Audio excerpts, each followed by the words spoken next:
నమస్తే తెలంగాణ వార్తాపత్రికలో వచ్చినటువంటి ప్రధాన వార్తలు చూసినట్లయితే ఇక్కడ మనకు ముందుగా కనిపిస్తున్నటువంటి main headline sports quota open group 2 లోని 7 పోస్టుల కేటగిరీ మార్చిన ప్రభుత్వం హైకోర్టు తీర్పునకు విరుద్ధంగా సర్కారు నిర్ణయం. ఆషన్న సరెండర్ 140 మంది దళ సభ్యులతో కలిసి లొంగిపోయిన మావోయిస్టు అగ్రనేత ఛత్తీస్గఢ్ సీఎం ఎదుట లొంగుబాటు 38 ఏళ్ల అజ్ఞాతానికి తెర. నేడు నమస్తే తెలంగాణ వార్తాపత్రికలో మనకు ప్రధానంగా కనిపిస్తున్నటువంటి వార్త చట్టబద్ధంగా 42% ఇవ్వాల్సిందే. చట్టబద్ధంగా 42% రిజర్వేషన్ ఇవ్వాల్సిందే అంటూ ఇక్కడ వార్త చూడొచ్చు. రిజర్వేషన్ కోసం బీసీ సంఘాల జేఏసీ డిమాండ్. రేపు తెలంగాణ బంద్. బీసీ కోటాపై ఏం చేద్దాం? రేవంత్ ప్రభుత్వం తర్జన భర్జన. 3 ప్రత్యామ్నాయాలపై సర్కారు సమాలోచనలు. హైకోర్టు తుది తీర్పు దాకా ఎదురు చూడడమా? పార్టీ పరంగా ముందుకెళ్లడమా? లేదంటే పాత పద్ధతిలో వెళ్దామా? న్యాయ నిపుణుల సలహాలతో ముందుకెళ్లాలని నిర్ణయం. బీసీలకు రిజర్వేషన్ల పెంపుపై హైకోర్టు విధించిన స్టేను ఎత్తివేసేందుకు సుప్రీంకోర్టు నిరాకరించిన నేపథ్యంలో రేవంత్ ప్రభుత్వం ఇప్పుడెలా ముందుకు వెళ్లాలనే తర్జన భర్జనలో పడింది. తదుపరి కార్యాచరణపై కేబినెట్ లోనూ చర్చించినట్టు తెలిసింది. సుప్రీంలో సర్కారుకు చుక్కెదురు. బీసీ రిజర్వేషన్ల పెంపుపై హైకోర్టు స్టే రద్దుకు నిరాకరణ. రాష్ట్ర ప్రభుత్వ ఎస్ఎల్పీని డిస్మిస్ చేసిన ధర్మాసనం ఏదైనా ఉంటే హైకోర్టులోనే తేల్చుకోవాలని సూచన. పాత పద్ధతిలో ఎన్నికలు జరుపుకునేందుకు అనుమతి. స్థానిక సంస్థల పదవుల్లో బీసీల రిజర్వేషన్లను 25% నుంచి 42% పెంచాలనే రాష్ట్ర ప్రభుత్వ ప్రయత్నాలకు సుప్రీంకోర్టులో కూడా చుక్కెదురైంది. బీసీలకు రిజర్వేషన్లను 42% పెంచుతూ ప్రభుత్వం జారీ చేసిన జీవో నంబర్ 9 అమలుపై హైకోర్టు విధించిన స్టేను ఎత్తివేసేందుకు సుప్రీంకోర్టు నిరాకరించింది. హైకోర్టు స్టేను ఎత్తివేయాలని కోరుతూ రాష్ట్ర ప్రభుత్వం దాఖలు చేసిన స్పెషల్ లీవ్ పిటిషన్ ఎస్ఎల్పీను సుప్రీంకోర్టు గురువారం కొట్టివేసింది. బీసీ రిజర్వేషన్ల పెంపునకు వీలుగా శాసనసభ ఆమోదించిన బిల్లును గవర్నర్ ఆమోదించకుండానే ఆ బిల్లుకు అనుగుణంగా జీవోలను ఎలా జారీ చేస్తారని ప్రభుత్వాన్ని ప్రశ్నించింది. గవర్నర్ రాష్ట్రపతికి పంపారని, వారిద్దరి నుంచి ఆమోదం లభించనందున బిల్లుకు చట్టబద్ధత కల్పించే ముందు ప్రభుత్వం ఎందుకు నోటిఫికేషన్ జారీ చేయలేదని నిలదీసింది. ఒక కేసులో ఇచ్చిన తీర్పు ప్రకారం రిజర్వేషన్లు 50%కి మించవచ్చుననే రాష్ట్ర ప్రభుత్వ వాదనలను తోసిపుచ్చింది. బంద్ ఫర్ జస్టిస్. బీసీ బంద్ కు బీఆర్ఎస్ సంపూర్ణ మద్దతు. ముందుకొస్తున్న కుల ప్రజా సంఘాలు, సిపిఎం, సిపిఐ సహా వామపక్షాల సపోర్ట్. వివిధ విద్యార్థి సంఘాల సంఘీభావం. మద్దతు తెలిపిన మావోయిస్టు పార్టీ. జై కొట్టిన ఎంఆర్పీఎస్, ఎల్హెచ్పీఎస్. కోటాకు మోకాలడ్డి కోట్లాటకు మద్దతు. బంద్కు కాంగ్రెస్ మద్దతుపై బీసీల విస్మయం. బీసీలకు 42% రిజర్వేషన్లను రాజ్యాంగబద్ధంగా అమలు చేసి తీరాల్సిందేనని బీఆర్ఎస్ సహా బీసీ సంఘాల నేతలు డిమాండ్ చేశారు. సుప్రీంకోర్టులో వేసిన స్పెషల్ లీవ్ పిటిషన్ ను కొట్టేసిన నేపథ్యంలో కాంగ్రెస్ సర్కారు తీరుపై బీసీలు రగిలిపోతున్నారు. రిజర్వేషన్ల అమలు విషయంలో సర్కారు అపసవ్య ధోరణిలో వెళ్తోందని మండిపడుతున్నారు. రాజ్యాంగబద్ధ అమలుకు ఎలాంటి ప్రయత్నం చేయకుండా బీసీలను మోసగించేందుకే జీవోల పేరిట కాలయాపన చేస్తూ వంచిస్తున్నదని ఆగ్రహం వ్యక్తం చేస్తున్నారు. ఈ నేపథ్యంలో శనివారం చేపట్టనున్న బీసీ బంద్ కు సమాయత్తమవుతున్నారు. బీసీ ఉద్యమాన్ని ఉధృతం చేసేందుకు ముందుకు కదులుతున్నారు. కోర్టుల అభ్యంతరాల నేపథ్యంలో కాంగ్రెస్ సర్కార్ చేస్తున్నదంతా డ్రామాయేనని తేలిపోయిందని బీఆర్ఎస్ మాజీ మంత్రి తలసాని శ్రీనివాస్ యాదవ్ ధ్వజమెత్తారు. కాంగ్రెస్ డ్రామా బట్టబయలు. జీవోలతో కోటా సాధ్యం కాదని తేలిపాయే. 42% రిజర్వేషన్లతోనే ఎన్నికలు జరపాలి. చట్టబద్ధత కోసం 9వ షెడ్యూల్లో చేర్చాలి. పార్టీల పరంగా అంటే ఒప్పుకునేది లేదు. ఇదే విషయాన్ని శాసనసభలోనే చెప్పాం. ప్రతి బీసీ రేపటి రాష్ట్ర బంద్ లో పాల్గొనాలి. మాజీ మంత్రులు తలసాని, వి శ్రీనివాస్ గౌడ్ వెల్లడి. బీసీ ప్రజా ప్రతినిధుల ఫోరం ఆధ్వర్యంలో గురువారం హైదరాబాద్ లోని టూరిజం ప్లాజాలో జరిగిన జేఏసీ సమావేశంలో అభివాదం చేస్తోన్న మండలిలో ప్రతిపక్ష నేత మధుసూదనాచారి, మాజీ మంత్రి శ్రీనివాస్ గౌడ్, బీసీ నేతలు విహెచ్ మదియాష్కి, పుట్టమధు, జాజుల శ్రీనివాస్, రాజారాం యాదవ్ తదితరులు. నమస్తే తెలంగాణ వార్తాపత్రికలో మరిన్ని వార్తలు చూడొచ్చు. మోదీ పాలనలో దేశం అస్తవ్యస్తం. పెచ్చరిల్లుతున్న నిరుద్యోగం. సెప్టెంబరు నెలలో 5.2% నిరుద్యోగిత రేటు. వచ్చే 90 రోజుల్లో 50,000 మంది టెక్కీలపై వేటు. గల్ఫ్ కార్మికులకు బాసటగా బీఆర్ఎస్. జోర్డాన్లో చిక్కుకున్న కార్మికులకు ఇచ్చిన మాట నిలబెట్టుకున్న హరీష్. కేసీఆర్ ఆదేశంతో భారత్ కు రప్పించేందుకు చర్యలు. గల్ఫ్ కంపెనీలతో చర్చలు. నేడు నమస్తే తెలంగాణలో ఇక్కడ మనకు మరో ప్రధాన వార్త చూడొచ్చు. సున్నపు గని వాటాల ధ్వని. కాంగ్రెస్ సర్కారులో మైనింగ్ ముసలమంటూ ఇక్కడ వార్త చూడొచ్చు. సుడులు తిరిగిన సూర్యాపేట మైనింగ్ భాగోతం. సూర్యాపేట గనులతో ముఖ్య నేత వర్సెస్ కొండ మొదలు. ఎంఎండిఆర్ చట్టాన్ని ఉల్లంఘించి గనులకు నిరుడు ఈ వేలం. కంపార్ట్మెంట్లు ఫారెస్ట్ ఎన్ఓసి లేకుండానే ప్రక్రియ పూర్తి. దక్కన్ అక్రమ మైనింగ్ పై అప్పటికే హైకోర్టులో కేసున్న బేఖాతర్. దక్కన్ సిమెంట్స్ కంపెనీకి 421.90 ఎకరాల బ్లాక్ అప్పగింత. ఆ సమయంలో సీఎం వద్దే ఉన్న భూగర్భ గనుల మంత్రిత్వ శాఖ. పెద్దల భాగోతాన్ని మార్చిలోనే బయటపెట్టిన నమస్తే తెలంగాణ. మా సంగతి తేల్చండి అంటూ కంపెనీపై ఓఎస్డీ సుమంత్ ఒత్తిడి. రోహన్ రెడ్డిని ముఖ్య నేత రంగంలోకి దింపినా తగ్గని సురేఖ. అప్పటి నుంచే కొండాను ముఖ్య నేత టార్గెట్ చేశారని ప్రచారం. 1500 కోట్ల అవకతవకలపై స్పందించని మోదీ సర్కార్. కాంగ్రెస్ ప్రభుత్వంలో మైనింగ్ ముసలం పుట్టింది. ఇన్నాళ్లు గుట్టుగా సాగిన విచ్చలవిడి అవినీతి పుట్టపగిలితే మంత్రుల మధ్య వివాదాలు, కొండా సురేఖ వర్సెస్ పొంగులేటి, మేడారం టెండర్లు ఇలా కొన్ని రోజులుగా బయటికి వచ్చినవన్నీ వానపాములే. కానీ తెర వెనుక అవినీతి అనకొండలు ఉన్నట్టు మంత్రి కొండా సురేఖ ఓఎస్డీ సుమంత్ వ్యవహారంతో బయటపడింది. మేడారం టెండర్ల నేపథ్యంలో మంత్రుల మధ్య విభేదాలు బయటపడినట్టు కనిపిస్తోన్న ఈ ఎపిసోడ్ మొత్తం ముఖ్య నేత కొండా సురేఖ చుట్టే తిరిగిందని ప్రచారం జరుగుతోంది.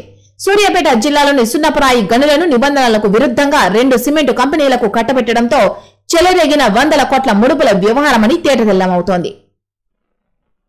అక్రమాల నేపథ్యంలో దక్కన్ సిమెంట్ ఫ్యాక్టరీకి 300 కోట్ల జరిమానా విధిస్తూ రాష్ట్ర పర్యావరణ శాఖ నోటీసులు పంపింది. ఆ నోటీసులతో బిత్తరపోయిన కంపెనీ యాజమాన్యం పలువురు ప్రభుత్వ పెద్దల వద్ద మొరపెట్టుకుంటున్నట్టు సమాచారం. దీంతో బంతి తలకోటలోకి వచ్చిందని నిర్ధారించుకున్న ఓఎస్డీ సుమంత్ కంపెనీ యాజమాన్యంతో బేరసారాలు చేసినట్టు చెప్పుకుంటున్నారు. ఇక ఇంటెనక నాసామి కొండంత వాటా దగ్గరే లొల్లి. ఇక సెటిల్మెంట్ల గుట్టు రట్టు చేసిన gun point. Rohin Reddy personal ఆఫీసులో 2 గంటల పాటు ఎవరి వాటా ఎంత అనే దానిపై వాడివేడిగా చర్చ జరిగినట్టు సమాచారం. సార్కు ఎంత ఇస్తున్నారో మేడంకు అంతే ఇవ్వాలని సుమంత్ తెగేసి చెప్పినట్టు తెలిసింది. మాట మార్చొద్దంటూ డైరెక్టర్ చెప్పడంతో సహనం కోల్పోయిన సుమంత్ రోహిన్ రెడ్డి టేబుల్ మీదున్న గన్ తీసి గురిపెట్టినట్టు సమాచారం. దక్కన్ సిమెంట్స్ అక్రమాలపై అటవీ, పీసీబీకి ఆధారాలు, కంపెనీపై 300 కోట్ల జరిమానా విధించిన ప్రభుత్వం. కంపెనీని లొంగదీసుకునేందుకు సుమంత్ ఎత్తుగడ. తన షాడో దగ్గర తేల్చుకోవాలని ముఖ్యనేత సూచన. ముఖ్యనేత ఇంటి వెనకాలే రోహిన్ రెడ్డి పర్సనల్ ఆఫీస్. ఇక 11న ఆ కార్యాలయంలోనే సెటిల్మెంట్ పంచాయతీ. కంపెనీ డైరెక్టర్ రోహిన్ రెడ్డి సుమంత్ మధ్య చర్చలు. ముఖ్యనేతతో సమానంగా మేడం వాటా కోరిన ఓఎస్డీ. తమను బజారుకు ఇచ్చారని సుమంత్ పై కంపెనీ డైరెక్టర్ ఫైర్. సహనం కోల్పోయి డైరెక్టర్ కు గన్ గురిపెట్టిన సుమంత్. అప్పుడు సర్ది చెప్పిన ముఖ్య నేతకు చేరిన పంచాయతీ. ఆయన ఆదేశాలతోనే రంగంలోకి టాస్క్ ఫోర్స్ పోలీసులు.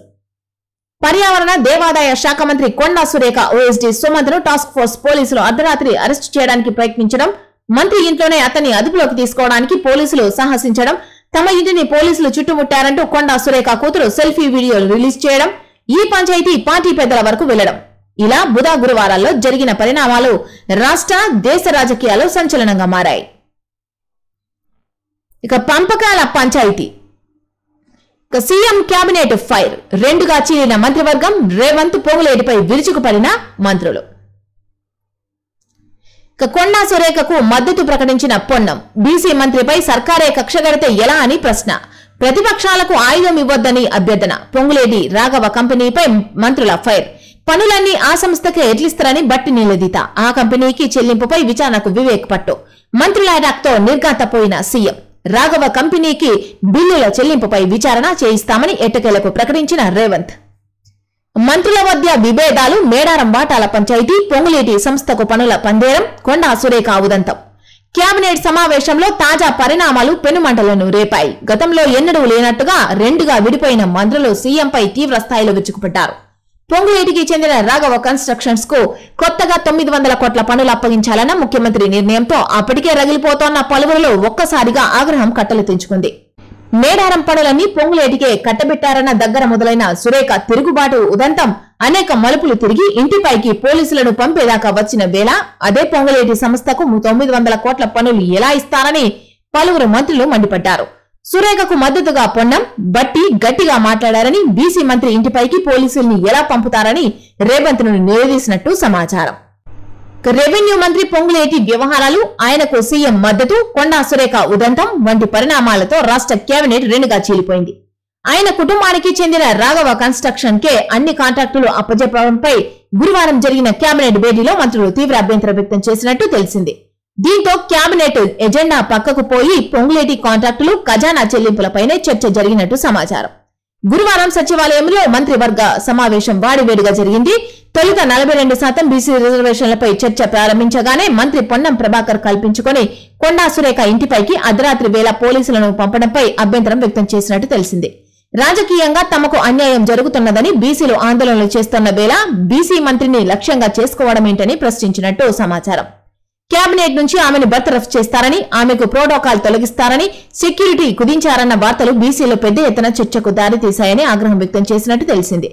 ఇటువంటివి ప్రభుత్వానికి చెడ్డ పేరు తెస్తాయని, పోలీసు ఉన్నతాధికారులు సంయమనంతో వ్యవహరించాలని, మంత్రిపై దురుసుగా ప్రవర్తించడం సరికాదని అన్నట్టు తెలిసింది. ఇది ప్రభుత్వంపైన, పార్టీపైన తీవ్ర ప్రభావం చూపుతుందని మండిపడ్డట్టు సమాచారం. మంత్రుల పిఏ, సిఎస్, ఓఎస్జీ సహా సిబ్బందిని తొలగించే సమయంలో వారికి కనీస సమాచారం ఇవ్వకపోవడం ఎంతవరకు సబబని మంత్రి పొన్నం ప్రభాకర్ కేబినెట్ లో ప్రశ్నించినట్లు సమాచారం. కాంగ్రెస్ లో ఇలాంటివి సహజమే. మంత్రి కొండా సురేఖ వ్యవహారం టీ కప్పులో తుఫాను లాంటిది. కొందరు ఏదో అయినట్టు చూపిస్తున్నారు. కాంగ్రెస్ పార్టీలో ఇలాంటివన్నీ నిస్సహజమే, త్వరలోనే అన్ని సర్దుకుంటాయి అంటూ మీడియాతో మంత్రి పొంగులేటి వెల్లడించినట్టుగా ఇక్కడ వార్త చూడొచ్చు. ఇద్దరు పిల్లల నిబంధన ఎత్తివేత. ఇద్దరికి మించి సంతానం ఉన్నా స్థానిక ఎన్నికల్లో పోటీకి అర్హులే. ధాన్యానికి మద్దతు ధరతో పాటు సన్నవడ్లకు 500 రూపాయల బోనస్ ఖాతాల్లో వేస్తాం. నల్సార్లో స్థానిక రిజర్వేషన్ 50% పెంపు. మంత్రివర్గ నిర్ణయాలు వెల్లడించిన పొంగులేటి శ్రీనివాసరెడ్డి. ఇద్దరు పిల్లలకు మించి సంతానం ఉన్నవారు స్థానిక సంస్థల ఎన్నికల్లో పోటీ చేసేందుకు అనర్హులనే నిబంధనను ఎత్తివేయాలని రాష్ట్ర కేబినెట్ నిర్ణయించింది.